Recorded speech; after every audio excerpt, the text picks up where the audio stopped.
Have you ever pondered how the Mongols, a civilization that was once the most expansive empire in history, were perceived by medieval Europeans? An intriguing question, isn't it? Let's dive into the annals of history to uncover the truth. Imagine the 13th century, a tapestry of kingdoms and empires, each with its unique cultural fabric. Enter the Mongols, a nomadic tribe from the east, their reputation preceding them like a storm cloud. To the Europeans, these were not just invaders, they were a force of nature, an unstoppable wave crashing upon the shores of their world. Medieval Europe's first encounter with the Mongols came in the form of emissaries sent by Möngke Khan, the fourth great Khan of the Mongol Empire, in the mid-13th century. These emissaries were not met with open arms but with suspicion and mistrust. The Europeans, having heard tales of the Mongols' military prowess and ruthless tactics, were apprehensive. This fear, coupled with cultural biases and language barriers, led to a series of misunderstandings. The Mongols, who referred to themselves as Mongol in their language, were labeled as Tartars by the Europeans, a term derived from Tartarus, the deep abyss in ancient Greek mythology where the wicked were punished.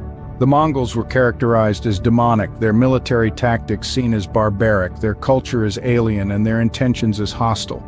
This perception was further fueled by the Mongols' religious tolerance, which was misconstrued as pagan idolatry by the predominantly Christian Europe. However, as the decades rolled on and the interactions between the two civilizations increased, there was a gradual shift in perception. The Europeans began to see the Mongols not just as conquerors, but as potential allies against the mutual threat of the Islamic caliphates. As we conclude, let's summarize the key points. The Mongols, a civilization that once held the world in awe, were initially seen by medieval Europeans as demonic invaders. This perception was shaped by cultural biases, language barriers, and misconceptions about their military strategies. However, as the interactions between the two civilizations increased, the Europeans' perception of the Mongols gradually evolved, from viewing them as threats to potential allies. The story of the Mongols and the Europeans is a fascinating tale of cultural clash, misunderstanding, and eventual understanding. It's a stark reminder of how perceptions can be shaped by biases and how these perceptions can evolve over time.